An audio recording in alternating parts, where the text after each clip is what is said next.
Hola, yo soy la doctora Adriana Carrero, especialista en ginecología y obstetricia.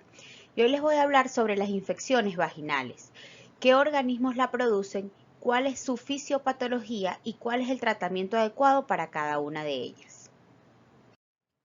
Comencemos diciendo que las infecciones vulvovaginales son un motivo frecuente de consulta en atención primaria, especializada y urgencias hospitalarias, representando el 20% de las consultas ginecológicas. Hasta un 75% de las mujeres experimentarán un episodio de vulvovaginitis sintomática a lo largo de su vida y entre el 40 y el 50% al menos un segundo episodio. Vamos a hablar un poco sobre la microbiota vaginal para poder entender cómo es que ocurren las infecciones vaginales. Primero, empecemos por definir la microbiota, que es un conjunto de microorganismos que habitan de manera natural y sin causar daño en dicha región. La microbiota es la encargada de mantener en equilibrio los microorganismos propios de la vagina y mantener un pH adecuado que evite la proliferación de algunos de estos microorganismos para que logren causar infección. El epitelio vaginal se origina por división de las células del estrato basal, de manera que existe un reemplazamiento continuo de la capa superficial por las subyacentes. De aquí el nombre que se le da a veces de epitelio escamoso.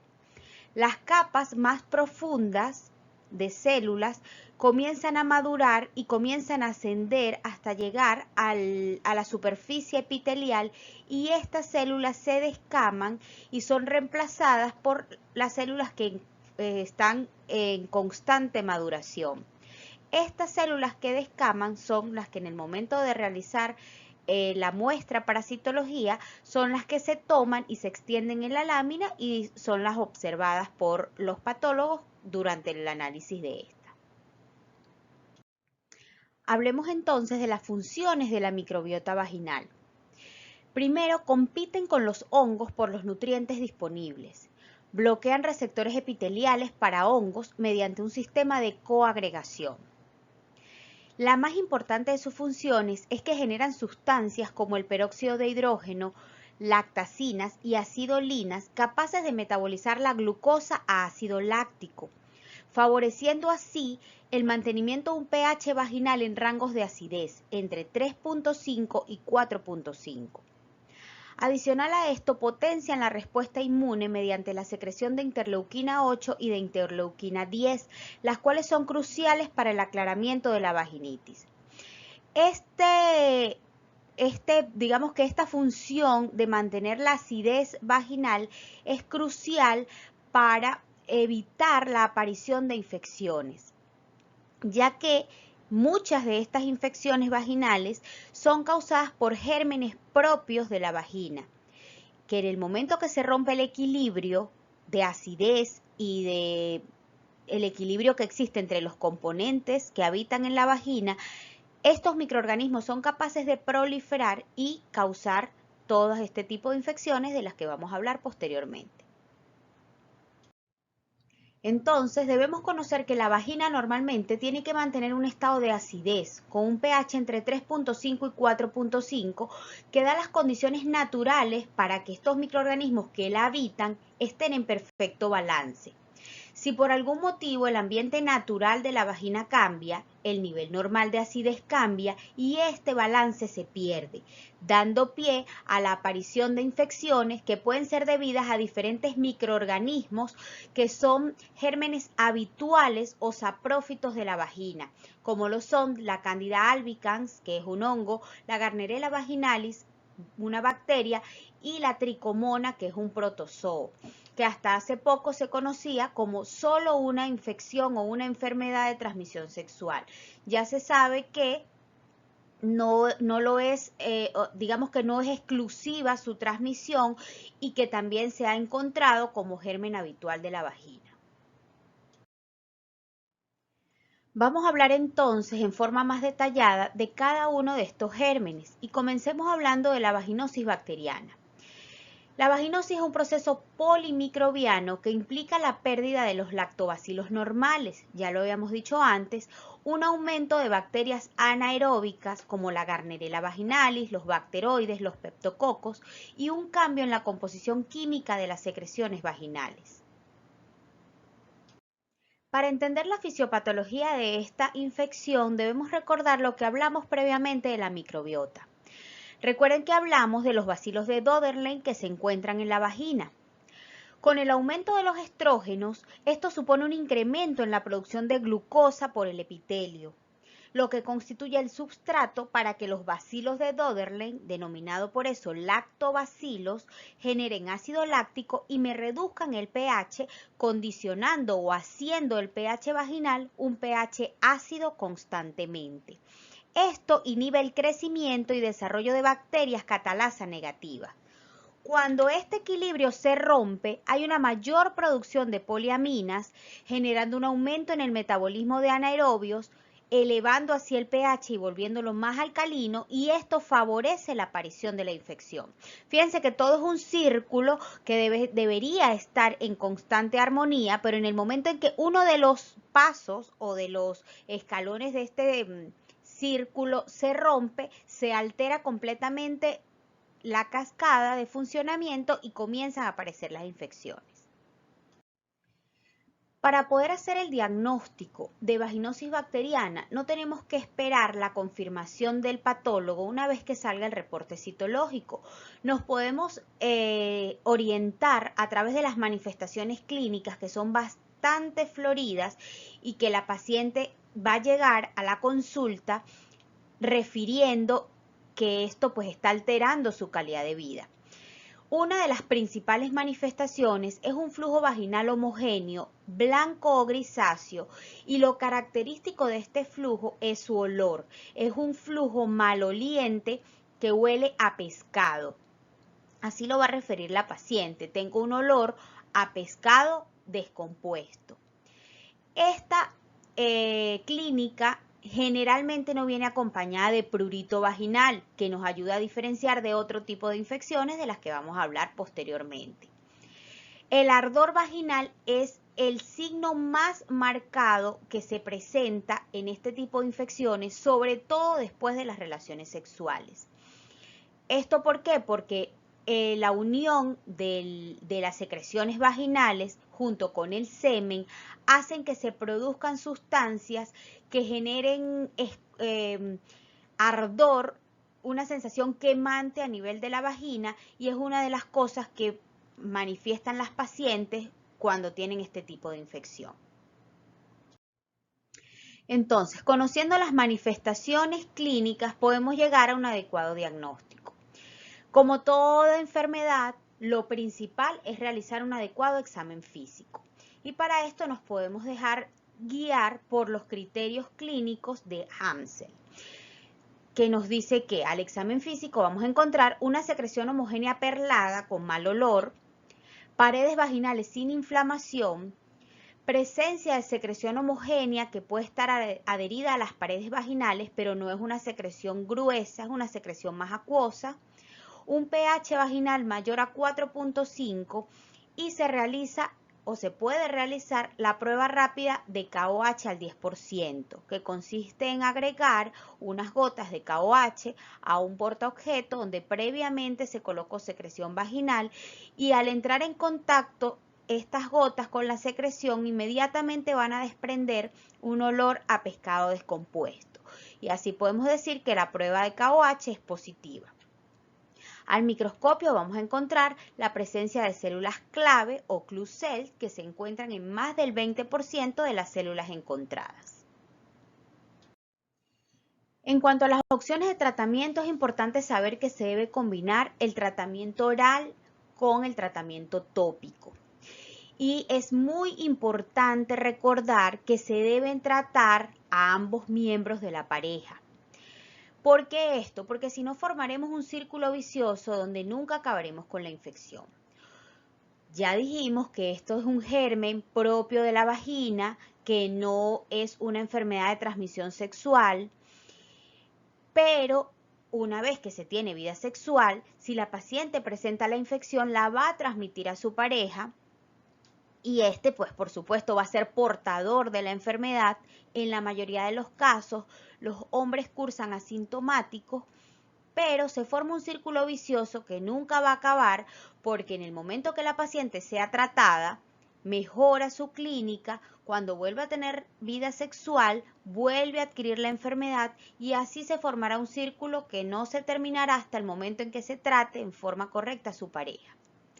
Las opciones de tratamiento son metronidazol 500 miligramos vía oral cada 12 horas por 7 días o ampicilina 500 miligramos cada 6 horas por 7 días.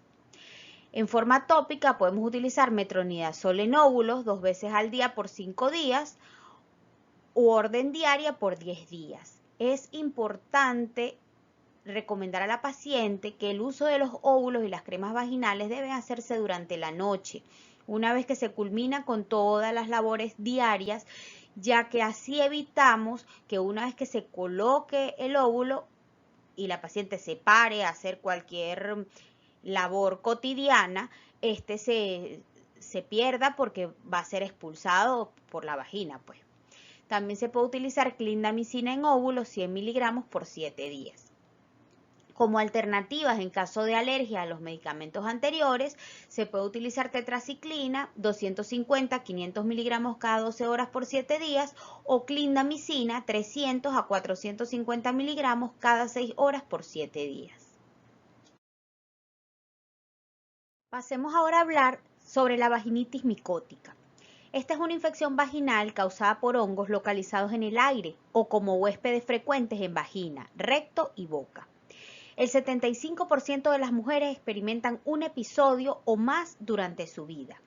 Esta es una de las infecciones vaginales más frecuentemente encontradas en las pacientes y es uno de los principales motivos de consulta que podemos encontrar, ya que es una infección bastante frecuente, con una fisiopatología bastante clara, pero es, digamos que muy fácil que se altere la flora y que se desencadene una infección micótica.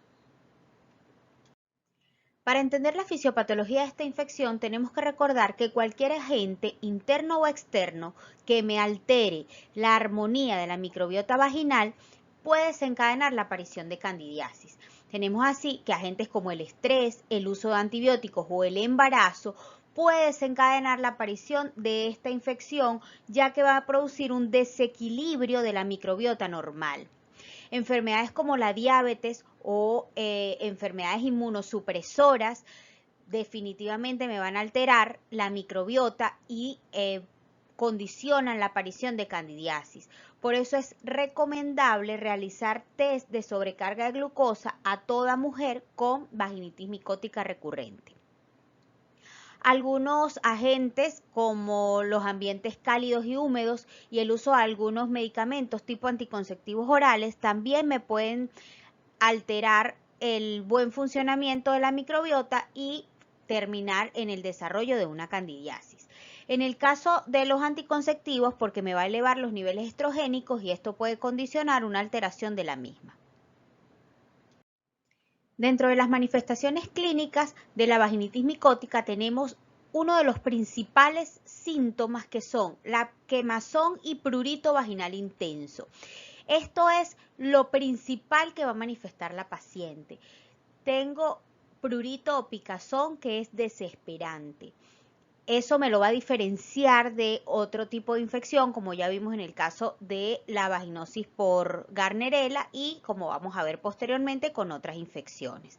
También puede aparecer disuria y dispareunia, eritema y edema y escoriaciones en la vulva. La infección por cándida produce una reacción a nivel de la mucosa vaginal que genera como una resequedad extrema que hace que por roce, por rascado, por relaciones sexuales, se produzcan escoriaciones importantes a nivel de la vulva, lo cual me va a producir, por supuesto, ardor y dolor. Y otra de las cosas características es la leucorrea. Es una secreción espesa, adherente, similar a placas de color blanco sin olor. Otra diferencia que tenemos con respecto a la infección por Gardnerella. Entonces, todos estos datos clínicos nos van a orientar con respecto al diagnóstico del tipo de infección y nos va a ayudar a realizar un adecuado tratamiento. Hablemos ahora del diagnóstico. Para hacer el diagnóstico de esta infección, como les dije antes, nos tenemos que dejar llevar por un adecuado examen físico. Si tenemos una paciente que al examen físico evidenciamos secreción blanca, adherente y eritema vulvovaginal, podemos pensar que estamos frente a una infección por cándida. En cuanto al laboratorio, pueden realizarse cultivos con medios de Nickerson o Saborout que nos permiten hacer un diagnóstico adecuado, y en los hallazgos de anatomía patológica, con solución KOH al 10% o al 20% se revelan las hifas y las esporas típicas de la infección por hongo. En cuanto al tratamiento, nuestro medicamento predilecto para este tipo de infección va a ser el fluconazol. Recuerden lo que hablamos antes, que siempre se debe dar tratamiento combinado, o sea, vía oral y vía vaginal, y que siempre debe tratarse a la pareja. El fluconazol se puede dar a dosis de 150 miligramos en una sola dosis y repetir en 72 horas. También se puede usar ketoconazol, 200 miligramos vía oral cada 12 horas por 5 días, o itraconazol, 200 miligramos vía oral cada 12 horas por 2 días. En cuanto al tratamiento tópico, tenemos que hacer mano de un antimicótico. No sirve indicar metronidazol para las vaginitis micóticas. No sirve indicar clindamicina para las vaginitis micóticas. Tenemos que utilizar agentes antimicóticos tipo clotrimazol. La dosis son 100 miligramos vía vaginal por 6 días o 500 miligramos por una dosis. También podemos usar miconazol, 200 miligramos vía vaginal por 3 días o 100 miligramos vía vaginal por 7 días. Con respecto a la anistatina, ha dado muy buenos resultados para el tratamiento, 1000 unidades por 7 días, y los óvulos de ácido bórico se utilizan en aquellas infecciones o en aquellas vaginitis micóticas recurrentes donde vemos que a pesar del tratamiento y del buen cumplimiento de la paciente, no conseguimos mejorar en un 100% y ya se han descartado algunos factores como por ejemplo inmunosupresión, diabetes, etc. La dosis indicada son óvulos de 600 miligramos vía vaginal, orden diaria por 15 días.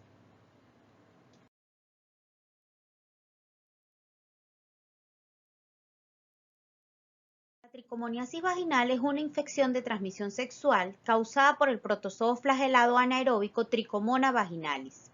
La tricomona es un organismo resistente, capaz de sobrevivir en toallas húmedas o en otras superficies y puede transmitirse por vía no sexual. Fíjense que antes hablamos de que, o la definimos como una infección de transmisión sexual. Sin embargo, ya se sabe que se puede adquirir por otras vías e incluso se ha encontrado tricomona como un germen habitual de la vagina. Actualmente, la infección por tricomona ha venido en descenso. Antes se afirmaba que era una infección de transmisión sexual y que había un elevado número de nuevos casos cada año. Esto ha disminuido en las últimas décadas y se sabe ya que es una infección que está en franca disminución tanto en prevalencia como en incidencia. El periodo de incubación para esta infección es de 4 a 28 días. Con respecto a la fisiopatología, volvemos a hablar de lo que hemos estado comentando desde el principio con respecto a la alteración de la microbiota vaginal. Sabemos que si hay una alteración de la flora bacteriana normal de la vagina, disminución de la acidez local, disminución del glucógeno, que por ende me lleva a una disminución de la acidez y una acentuada descamación epitelial, voy a tener que le estamos dando cabida al parásito para que se adhiera a la vagina a través de sus flagelos. Una vez que esto ocurre, se libera gran cantidad de proteínas y esto hace que se destruya el epitelio de revestimiento vaginal, favoreciendo aún más la adherencia y la proliferación del parásito dentro de la vagina. En cuanto a las manifestaciones clínicas de esta infección, vamos a enfocarnos en los datos característicos de la secreción vaginal, que va a ser una secreción copiosa, maloliente, y el detalle de esta es que es espumosa. Fíjense que este detalle no lo habíamos mencionado en ninguna de las otras infecciones. Otra cosa es el color, puede ser gris, blanco o amarillo y hasta verdosa. En las otras infecciones la secreción vaginal siempre era blanca y cada una tenía sus características. La vagina la vamos a encontrar eritematosa, edematizada y muy friable. Y al cérvix vamos a ver el signo de frambuesa. Fíjense cómo se ve un cérvix con infección por tricomona, con un puntillado rojo fino que semeja a una frambuesa o una fresa, y eso es típico de la infección por este protozoario. El prurito y la quemazón vulvar son síntomas que se comparten con las otras infecciones, pero debemos conocer las características que diferencian cada una para hacer una buena orientación diagnóstica y poder colocar un tratamiento oportuno sin tener que esperar que salga el procesamiento de la citología. En cuanto al diagnóstico, pues se realiza por examen físico, ya lo he dicho en reiteradas oportunidades con todas las infecciones. Aquí lo característico es la secreción espumosa, maloliente, gris o amarillo verdosa. Al microscopio se va a evaluar la secreción al fresco con una gota de suero salino y se observa el movimiento de los protozoarios en el campo, y en la citología con la tinción del Papa Nicolau se puede observar el protozoario, aunque con una sensibilidad que no pasa el 60%. Para los cultivos ya requieren métodos especiales. Fíjense que a diferencia de las demás infecciones de las que hablamos, digamos que esta requiere conocer un poco más la clínica para hacer un adecuado diagnóstico. En cuanto al tratamiento, podemos utilizar metronidazol, 500 miligramos vía oral cada 12 horas por 7 días o 2 gramos vía oral en una dosis única. También podemos usar tinidazol, 2 gramos vía oral repartidos en 1 o 2 tomas, y el metronidazol tópico, un óvulo vaginal diario por 7 días. Se puede utilizar hasta 10 días de tratamiento tópico y, al igual que en todas las infecciones, debe compartirse el tratamiento con la pareja. Aquí les dejo esta bibliografía que fue publicada en la revista de la Sociedad Española de Ginecología y Obstetricia y se denomina Diagnóstico y Tratamiento de Infecciones Vulvovaginales. Esta actualización se realizó en el 2016 y sigue vigente hasta ahora. Aquí van a entender de manera sencilla cómo ocurre cada una de estas infecciones y van a conseguir una orientación clínica, diagnóstica y de tratamiento para cada una de ellas. Por último, y no por eso menos importante, vamos a hablar de la enfermedad inflamatoria pélvica. ¿Por qué vamos a hablar de ella de último? Porque esta puede ser el final común de cualquier infección vaginal que no sea tratada adecuadamente y que permita una proliferación bacteriana de otro tipo de gérmenes que me ocasionen una infección mayor. La enfermedad inflamatoria pélvica es un síndrome clínico frecuente que engloba la patología infecciosa del tracto genital superior. Generalmente es el resultado de una infección ascendente desde el endocérvix. Por eso les dije que pudiese ser el final de una infección maltratada o no tratada que comenzó a nivel del cérvix, asciende a través de este y puede infectar o afectar el interior de la cavidad uterina, las trompas, los ovarios y hasta producir una infección generalizada de la pelvis. La etiología de esta infección es múltiple, sin embargo existen gérmenes que son más frecuentes y es en los primeros que debemos pensar a la hora de establecer un diagnóstico de enfermedad inflamatoria pélvica. Estos son la Neisseria gonorrhoeae y la Clamidia trachomatis. Son los principales gérmenes involucrados en una infección que cause una enfermedad inflamatoria pélvica. También puede ser causada por micoplasmas, ureaplasmas, estreptococos, la Gardnerella, Haemophilus y con menos frecuencia Escherichia coli, gérmenes anaeróbicos que pueden ascender o llegar hasta la vagina por zonas cercanas como el recto. En cuanto a los factores de riesgo, es más propensa la población adolescente, tiene 3 veces más riesgo de padecer este tipo de infecciones, tal vez porque no hay una pareja estable, hay más promiscuidad, hay menos cuidados, menos visita al ginecólogo, menos uso de anticonceptivos de barrera, etcétera. La colocación de dispositivos intrauterinos es una de las causas que pueden condicionar la aparición de una enfermedad inflamatoria pélvica, por eso es tan importante que antes de la colocación de uno de estos aparatos nos aseguremos que no haya ningún tipo de infección a nivel vaginal, ya que en el momento de la introducción de este a la cavidad uterina podemos arrastrar las bacterias y ocasionar una enfermedad que pues se va a traducir en un problema mayor.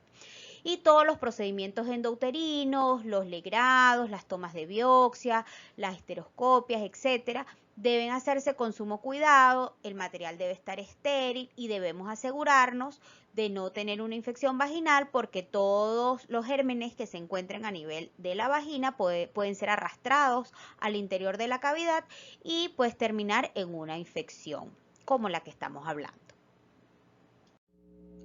Con respecto a la fisiopatología, tenemos que saber que la puerta de entrada para estos gérmenes va a ser la vagina y el canal cervical. Una vez que las bacterias colonizan este punto y se rompe esta primera barrera, ellas son capaces de proliferar y multiplicarse muy rápidamente y llegar a ascender a través del canal cervical hasta el interior de la cavidad uterina. ¿Qué es lo primero que se va a ver afectado? La cavidad como tal o el epitelio endometrial. Luego pueden seguir ascendiendo y llegar a afectar las trompas, los ovarios, los parametrios y el ligamento ancho. En cualquiera de estos puntos, sobre todo si se deja avanzar y que invada hasta el ligamento, pueden producirse abscesos, los cuales en cualquier momento pueden romperse y ocasionar una pelviperitonitis. Dentro de las manifestaciones clínicas, lo más característico de esta infección es el dolor en hipogastrio, que es un dolor sordo y bilateral. Se exacerba con la menstruación y con las maniobras de Valsalva.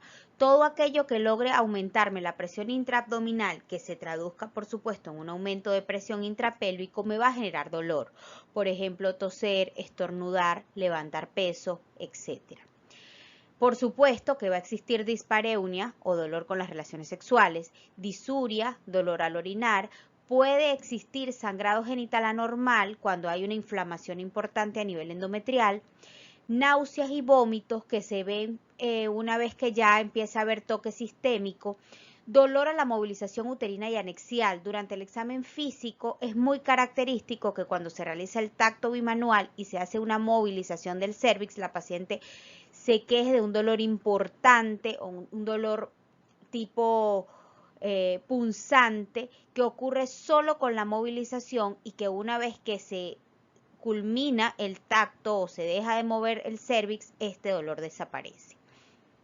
Y si nos encontramos con un dolor unilateral que viene acompañado de una masa a este nivel, tenemos que sospechar de inmediato de un absceso y hay que tratarlo en forma precoz, ya que, como les dije antes, estos abscesos pueden romperse y llegar a ocasionarme una pelviperitonitis que puede costar la vida de la paciente.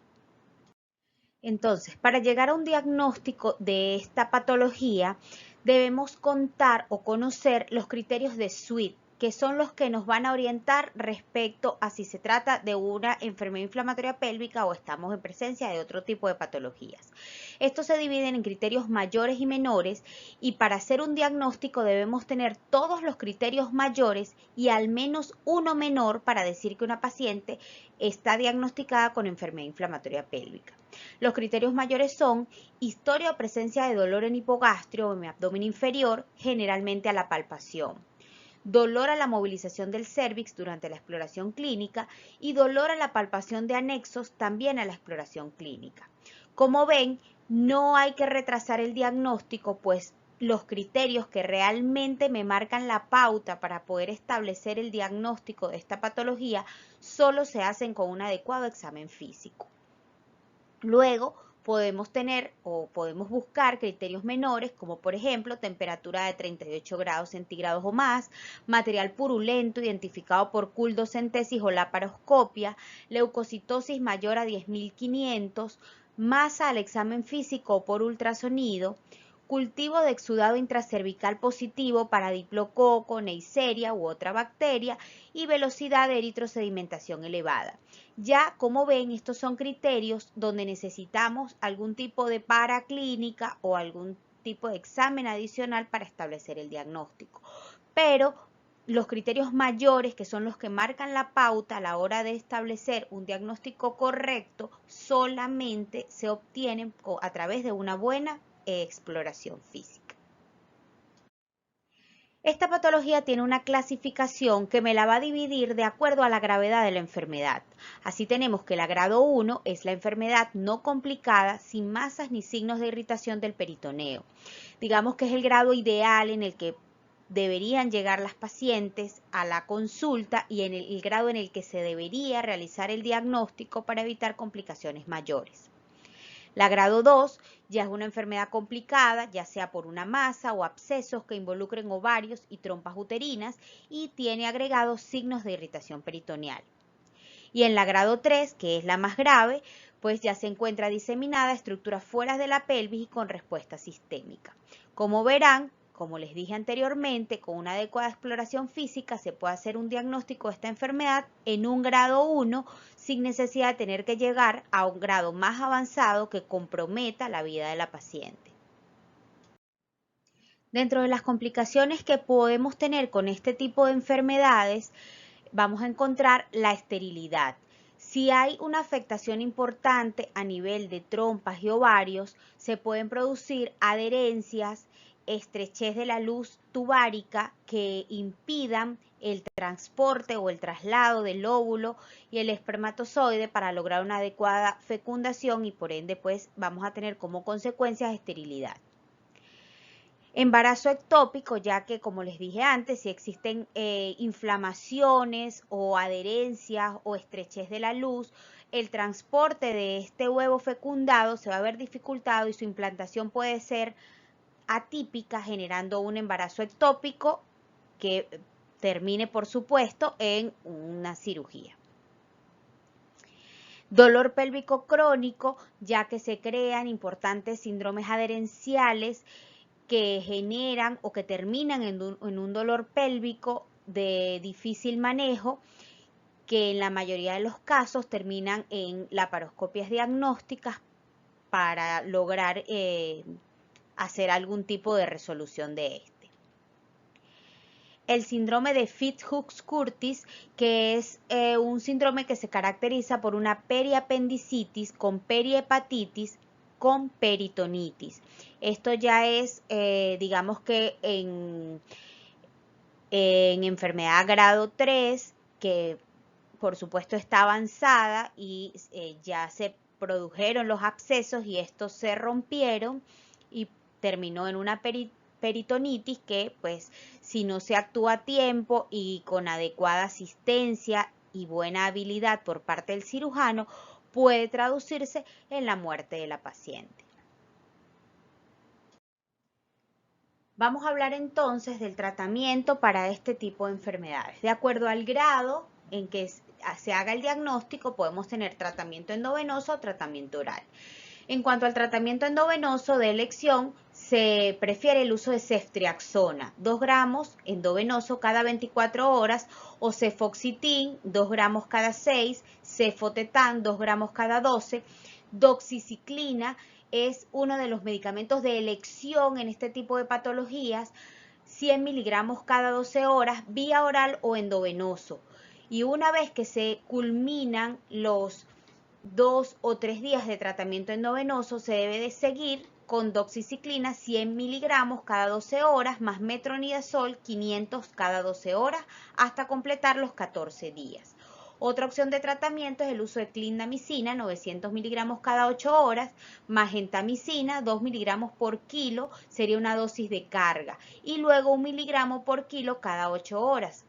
Posterior, o la dosis diaria de 3 a 5 miligramos por kilo. Una vez que se completa el tratamiento endovenoso, se debe seguir con clindamicina 450 cada 6 horas o doxiciclina 100 miligramos cada 12 horas más metronidazol 500 cada 12 horas hasta completar los 14 días. Tratamiento alternativo o floxacina 400 miligramos cada 12 más metronidazol 500 cada 12 vía endovenosa. Y una vez cumplido el esquema endovenoso, se completa vía oral hasta cumplir los 14 días. O ampicilina sulbactam 3 gramos cada 6 más doxiciclina 100 miligramos cada 12. De igual forma, unos días de tratamiento endovenoso y luego completar los 14 días con tratamiento oral. Si nos encontramos con una paciente en un grado 1, incluso un grado 2 que no esté complicado y se le puede iniciar terapia oral, entonces podemos utilizar ceftriaxona 200 miligramos intramuscular dosis única y podemos agregar doxiciclina 100 miligramos cada 12 horas vía oral más metronidazol 500 miligramos cada 12 horas durante 14 días. Lo importante en este tratamiento, y si se utiliza doxiciclina, es que la duración del mismo debe ser de 14 días para lograr una adecuada erradicación de los gérmenes. También se puede utilizar cefoxitin 2 miligramos intramuscular más probenecid 1 gramo vía oral dosis única más doxiciclina 100 miligramos cada 12 horas y pudiese utilizarse o no metronidazol 500 cada 12 horas hasta completar 14 días. Ofloxacina es otra de las opciones, 400 miligramos cada 12 horas o levofloxacina 500 miligramos cada 24 horas. A estas debemos agregar metronidazol 500 miligramos cada 12 horas durante 14 días. Este esquema no es de elección cuando existe sospecha de gonococo por la evidencia del incremento de resistencias a las quinolonas. Y como tratamiento alternativo, en caso de alergias a los medicamentos anteriores, se puede utilizar ceftriaxona 200 miligramos dosis única más acitromicina 1 gramo a la semana durante 2 semanas. O moxifloxacina 400 miligramos cada 24 horas durante 14 días. Esta no es de primera elección, ya que existen primer paso hepático y también hay riesgo cardíaco, ya que prolonga el QT. Entonces, en pacientes que tengan patologías de base, hepáticas o cardíacas, no está recomendado este esquema de tratamiento. Bueno, esto es todo lo que tenemos respecto a las infecciones vaginales. Espero que sea de utilidad y muchas gracias por su atención.